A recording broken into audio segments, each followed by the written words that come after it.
আপনারা শুনেন, আপনাদের একটা ছোট্ট গল্প শুনেন। আমি একটা মেয়েরে অনেক ভালোবাসতাম, কিন্তু দুঃখের বিষয় আমার আব্বা ওটা মাইনা নেয়। আমার আব্বা মেয়ের এলাকার থেকে তারাই দিছে,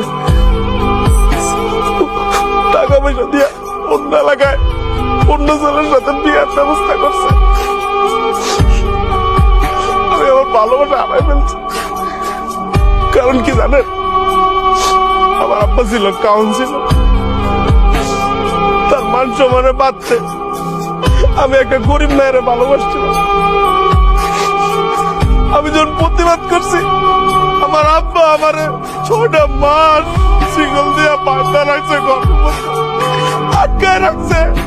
সবার কাছে কয়ে বেড়াইছে আমি পাগল হয়ে গেছি।